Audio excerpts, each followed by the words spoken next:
Et qu'on a après kaka annonce ya date ya Jibempiana ba réalité bandi ba prophète ya ngambu na ngambu ba komi obima kopesa biso ba prophétie concernant ndenge nini concert wane ko salema bandeko na ngai. Vous savez bandeko na ngai na mboka na biso tomoni penza nyoso. Oyo penza tomoni te eza isusu te. En tout cas na mboka na biso la République démocratique du Congo tosi tomoni na biso nyoso toyoki nyoso tolembi na biso bandeko na ngai. Après kaka 2 semaines il y a annonce, il y a concert, il y a Jibempiana ye moko papa chéri. Ba prophétie par-ci par-là et bandi pas possible. Nazoyebisa bino bandeko na ngai eza na ba mususu ba moni déjà ndenge nini Jibempiana kokufa sur scène jour concert na le 14 novembre. Ba mususu ba moni ndenge nini Jibempiana akoboma bato na droite wana. Ba mususu bazoloba ndenge nini Jibempiana akosala penza concert wana kozala inexplicable ekotikala na ba mémoire d'un kozala full moko boye pas possible kozala trouble moko boye oti na ba police bakoya na na trouble wana bakokoka te kokata yango. En tout cas ce qui est vrai na mboka na biso toyoki ebele tomoni ebele tolembi na biso bandeko toloba ndenge nini tolembi parce que tomoni nyonso toyoki nyonso bandeko na ngai. En tout cas comme je vous ai toujours dit biso awa toyaka nde na ba analyse toyoko finga mutu te toyaka koloba oyo eza ya solo te. Donc toyaka awa pona ba analyse tosalaka ba recherche soki tomoni moko boye ebimi oyo eza correct penza tolandeli parce que biso tolandelaka kuna na source. Soki matière ebimi toye to analyser yango na ndenge na biso ka ndenge ezalaka. Voilà, bonjour, bonsoir et surtout bon après-midi. Cela ne dépendra qu'à l'heure à laquelle vous allez nous suivre. Bienvenue encore une fois à Balandina Biso Yakala. Bienvenue encore une fois à Balandina Biso Yasika, ya chaîne Abiso INSNM officiel. Tozo souhaité binobakaka, bienvenue surtout de partout où vous êtes en train de nous suivre. Si c'est toute votre première fois, tout comme Balana Yaliboso, Yakolanda chaîne Abiso INSNM officiel, je vous prierai toujours de vous abonner. Abonnez-vous massivement bandeko nangai, bobo sanakapete. Cliquez na ngonga ya notification comme je vous ai toujours dit. Malamu ya ngonga ya notification ezalaka chaque fois que INSNM officiel akobando publier ba vidéo ya sika bozala notifié. Abonnez-vous massivement, commentez, partagez, cela nous fera énormément plaisir. Surtout bolandela du début jusqu'à la fin pour que vous comprendre boyoka ezanini ezoleka. Bandeko nanga toyeko remarquer que après kaka annonce ya date ya Jibempiana ba prophétie e bandi bino mo boyebi na kilelo oyo ba prophète ba koteli makambo nyoso na mboka na biso ezala bale ezala musique profane tout comme religion.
na mboka na biso ekomi kaka soki mutu bafongoleli bapesi ye kaka Nzambe asaleli ye kaka ngolu ya koyoka na komona, c'est fini. Église ebimi, église wana ekomi business wana, je m'excuse, ekomi kaka mutu kingani boye na boye, et encore kilelo oyo internet eza au top. Donc eza kaka lali alamuki boye live, mutu kingani namoni ye boye na boye, preuve tomonaki biso nyonso na coupe du monde oyo ba léopard na biso bakotaki. Il fallait bomona oyo biso tomonaki tina bao baprofitizaki biso nde nini tokokoma na final tokozwa tina coupe du monde. Mais bino mo boyebaki réalité bamususu o match wana Angleterre na tobetaki 16e de finale na ba léopard na biso tozobeta bango 2-0. Yohan Wissa ye mutu akodouble, mais ekomi ke mutu atiaki bi ezaki zipenga, et puis babetaki biso 2 ans. Vous savez, bandeko na ngai ata ye moko mwana Nzambe tango yayaki abando prophétiser mutu soki amoni akutani na ye nde apesi ye a prophétiser ye a mingi abando sala nde ba délivrance. Mais kilelo oyo bandeko na ngai na mboka na biso, plus précisément ba prophète eleki penza no yebisa bino toye tolali tolamuki prophète aye kopesa biso nsango ndenge nini JB Mpiana assis à préparer concert wana depuis na monde des ténèbres. Vous savez bandeko na nga bakokanga bakokanga bato msusu internet oyo bato ebele bayebi moyen ko utiliser internet te.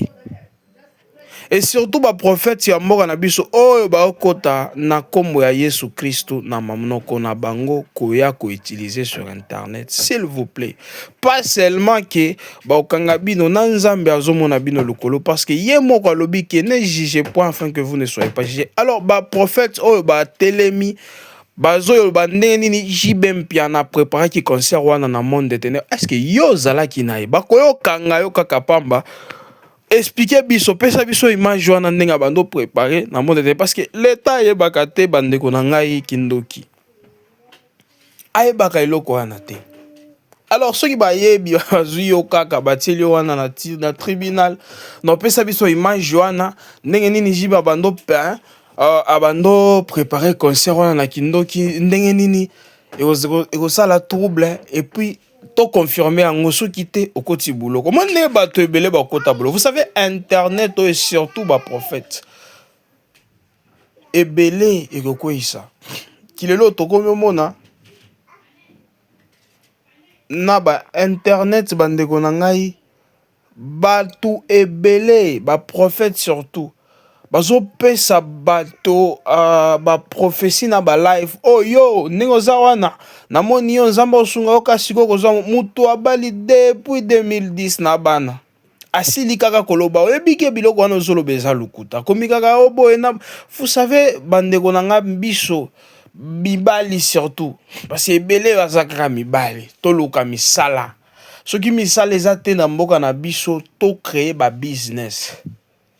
Nzambe asungi yo plutôt afongoli yo misu, afongoli yo matoi ya koyoka misu ya komona eze eloko bien. Siko bunda ba guerre ya famille na yo bato bana pembeni ya église na yo.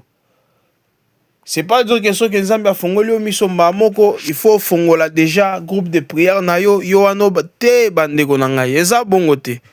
Ebele tina misa ba musoro kyozala za na cop na ye mukie mo boye Nzambe afongoli kaka, c'est fini na musala wana tiki akomi viser kaka offrande nga pe lobby na otonga église à Gaillard, botala ba pasteur Moïse Mbia, botala ba pasteur Marcelo ndenge ba vivraka bien bandeko na ngai, ça ne se fait pas comme ça. Soki Nzambe abenga kiyo ke no voilà don wana na pesi yo kaka pour que sunga bato ba pembeni na yo kaka moko na balabala opesi mo mutu famille na yo omona bato ba compliqué bato ba sala ke bakambo ezo kende bien te.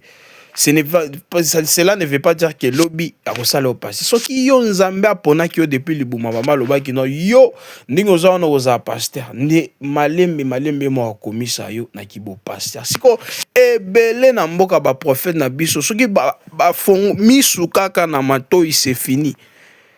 Ba comme aussi mbela déjà sac TikTok eza wana comme pesa bato ba prophétie bande kolanga ça ne se fait pas comme ça. Non yebisa bino to lali to la muki kaka boye prophète. Bino to du omona. Ndenge ba yebisi biso ndenge comment est-ce que JB Mpiana asi a préparé concert wana na monde ténèbres.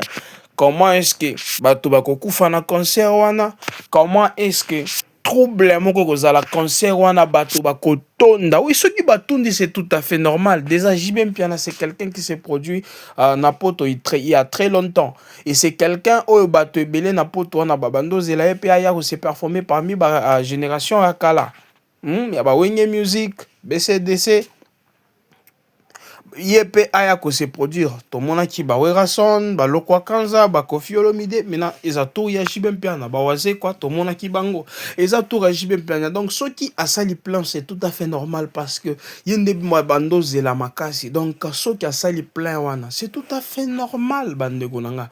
To bando mona ba ki kala ba concert ya ba Michael Jackson. Bande konanga bato babando sala full ba émotion ba mususu babando kweya en tout cas bande konanga za comme émotion s'il vous plaît tozala kana ba confirmation moko mo boité parce que yo pe olingi omi baye bayo oyo ko pesa ka ba prophétie na ba confirmation mo boye oyo moko omona peut-être winzambe ko kiko koyebisa yo mwa muke mais sikoyo mabe ya ba prophète mboka na biso eza kaka soki ba yebisi ye ka nzamba pesi ye kaka muke ye pa bakisi. Il faut bon mona pasteur oyo prophète oyo apesa ki message ya oyo tanto équipe na biso nationale bando beta coupe du monde. Il faut bon mona ndenge sikoyo ba finga qui est sur les réseaux. Pourquoi apesa ki message et kokana kité na résultat. Donc il faut savoir se retirer pour na bio oyo eza ya mokili. Oza pasteur, oza prophète, oui. Retire-toi na biloko ya mokili. Pourquoi? Kilelo oyo bandeko na ngai internet ezomona te soki oza nani. Bref, toza na ba homme de Dieu, ya ebele o ba yebani na mboka na biso oyo penza omoni ka boyeke oyo celui-ci servent plutôt réellement l'éternel. Mais bozo mona na ba internet denge bazo fula bango. Denge bazo finga ti na ba manama na tata o ya boti. Alors pona yo okomi kaka ya suka. Ya sika plutôt sur les réseaux. Comment est-ce que bakoki ko finga yo? Yo pe oko regretter penza. Alors retirez-vous ba prophète bomi pesa respect. Vous voyez, Zambé azosunga yo plutôt lakisa yo moi ba message par-ci par-là ce qui vraiment notema na touché OK il faut na loba ngo loka moyen ko loba soit on va droit loka page ya prophète ya la personne concernée tout tindela message ce qui numéro za na benga yebisa kaka straight.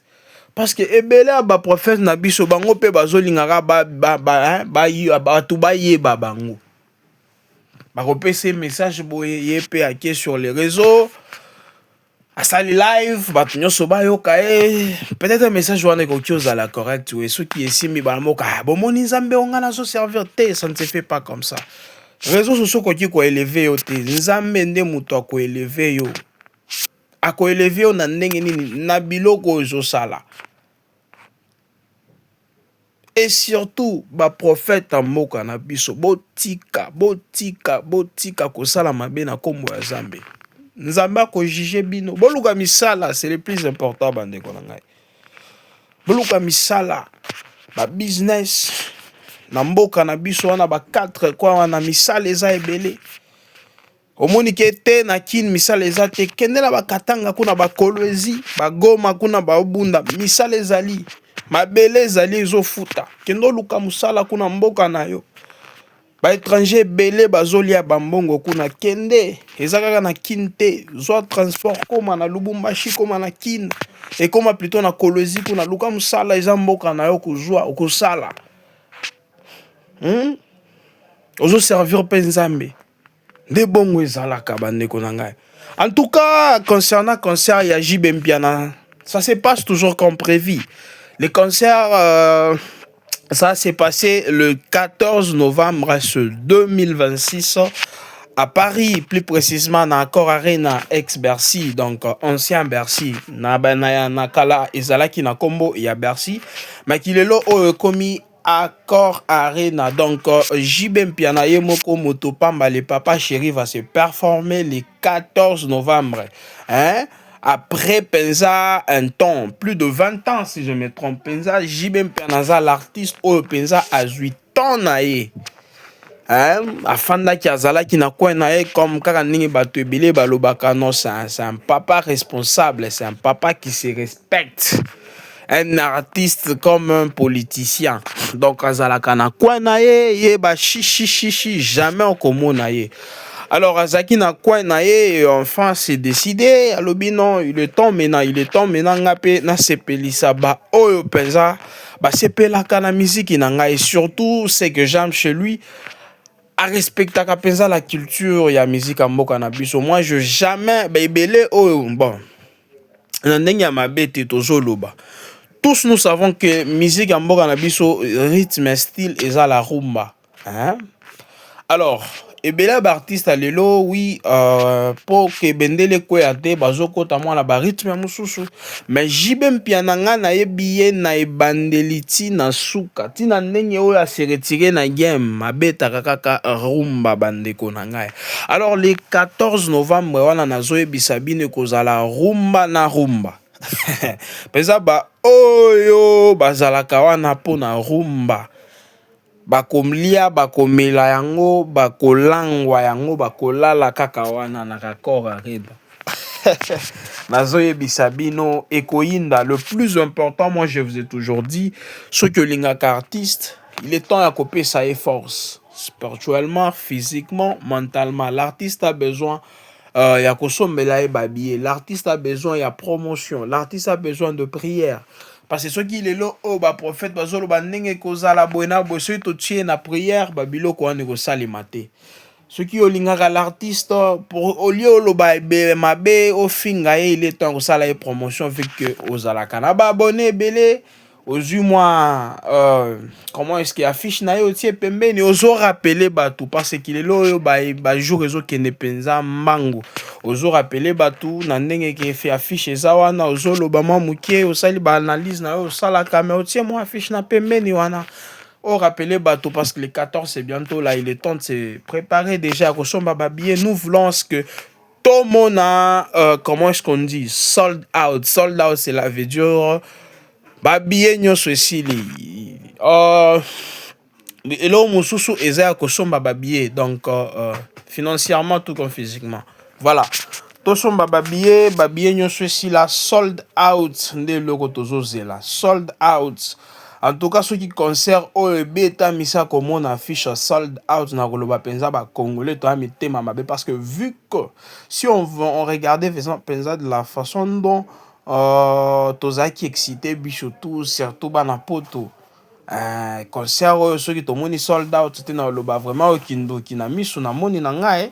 Alors s'il vous plaît fais tout sangana biso nyonso tout ça en sorte que sold out c'est seulement concert wane le campé et surtout biso nyonso to sepela l'artiste déjà tozomona e aza par-ci par-là tout ça ezosenga kaka organisation bino tout boyebi réalité qu'il est là au ba concert ebele ezozala ekomi ba annulation ekomi ebele. Ça, belé baebi la solution plutôt likambo eza nini mais belé eza manque à côté kababier. Alors s'il vous plaît, il est temps, il est grand temps à kobanda bala moko ko somba babier to zela ero ko tika un mois nde parce que salle stade ici quand l'artiste a beta concert balingaka avant un mois biloko nyonso eza déjà versé biloko nyonso eza en ordre. vous voyez. Donc s'il vous plaît, Moré Penza, il y a la rumba congolaise. Faisons en sorte que concert on est le cas bien, s'il vous plaît. On est au senga tozo senga na système quoi bien na ndenge ma bête. Voilà bandeko nanga, comme je vous ai toujours dit, et banda kapé ici la ka. Yango to komi na suka partage na biso ya lelo. Merci encore une fois pour na Olanda biso, merci encore une fois pour na kojata bino, ko liker, ko partager, ko commenter et surtout kozala scotché du début jusqu'à la fin connecté. Pour nous, ezali pesa plaisir à makasi. J'en suis reconnaissant. Bandeko na ngai kaka nde nayebisaka bino tokomi na suka eloko na kosenga bino eza kaka permettez-moi toujours de vous dire bye bye et à la prochaine.